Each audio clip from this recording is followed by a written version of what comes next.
Well, hello and welcome to the Tuesday edition of glennzb TV, the show that puts glennzb up your Periscope. It's all the important stories from New Zealand and around the world. And I'd like to tell you not to panic, but it's actually time to panic because I went to Fruit World yesterday and there was about 2.5 bunches of skanky bananas that all looked a bit like that. That's right, New Zealand. We are in the middle of a banana shortage. This is because a boat has broken down 2 weeks ago and now we've got no bananas. How could that be? Can we not fly some in? Don't people realise how important this is? What you need to understand about me working in breakfast radio is that my body doesn't really start functioning until about 11 a.m. and yet I'm up and about 3 a.m. The only thing I can really digest is a banana at that point. That's my breakfast. I don't know what I'll do with no bananas. Don't say cereal. It's the devil's food. Alright. This window washing thing. There's two sides to every story.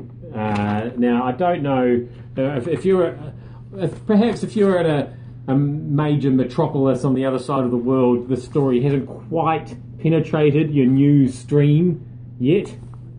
But what's happened is window washers, in intersections, it seems like they chased somebody into a service station and then a guy got involved in the sort of kerfuffle and then they ran away and stole his bike. Something like that happened. I've got a few more details here and let's see if we can read between the lines. So local accountant and Otara Papatoetoe board member, that's kind of like a pretend councillor, Stephen Gray was riding past on his push bike when he saw a group of the window washers running to the Caltex service station near the intersection. This is a quote. "I was biking home for lunch. I saw them all on the forecourt. 5 of them were belting one guy and I thought he was going to get a kicking, so I jumped in. At some stage the police were called and when officers arrived apparently the group scarpered with one taking Mr. Gray's bike." Hi Brazil, thanks for tuning in. That's a country with a big population. So welcome to all of you. If you just missed the beginning of this story, I'm talking about a guy who was biking home for lunch, getting involved in a little stoush between some window washers and a motorist who, when the police officers arrived, didn't want to get involved. Should cyclists just mind their own business? Especially cyclist counsellors who are biking home for lunch? I think that's the lesson we can learn from that story. Hey, Easter trading. Haven't we been here before? Doesn't this story come up about once a week? Why the rules different on Good Friday and Easter Sunday, or Christmas for that matter? If people want to go shopping, let them go shopping. I feel like we're caught in this endless loop of not being able to go shopping when we want to. Can we just get that sorted out?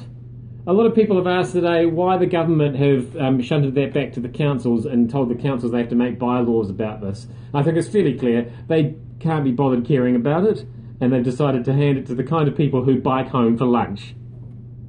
Get them to care about it instead. Now, I'd like to finish up by... I'm a bit confused by what's going on in athletics at the moment. The world champs are on and Shelley Ann Fraser-Price Powers. No, sorry, that's not her name. I'll try that again. Shelley Ann Fraser-Price. There's a double hyphen going on here. It's doing my head in. Shelley Ann, that's the first name, I think. Fraser-Price, last name. Got it, right. She's powered through to her third world champs 100 metres gold. There's where I got confused. Anyway, I had a picture of her somewhere. Hang on. It's less than 100 metres away. That shouldn't take me more than 10 seconds. I'll just go and get it.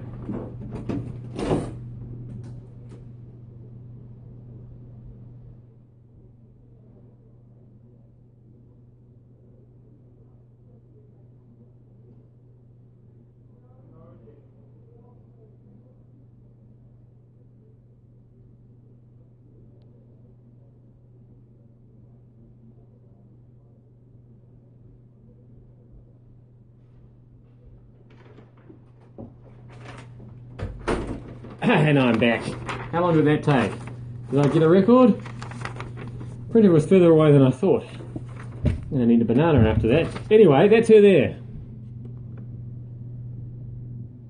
Now, what doesn't really come through in this picture is that her hair is bright green, which in itself, that doesn't worry me unduly, but she's also wearing a garland of flowers around her head.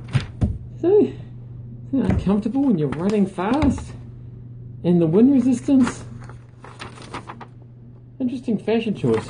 She's got a dangly, I don't know if you can see that in the picture either, she's got a dangly necklace. A lot of jewellery. I like to take everything off when I exercise. Not everything, you know what I mean. Maybe that's what's holding me back. Maybe if I'd gone with a bit more headgear, I could have gone and got that picture a lot quicker. I don't know, athletics, it's a marvellous thing. Anyway, that was glennzb-tv for Tuesday. I am Glenn-ZB.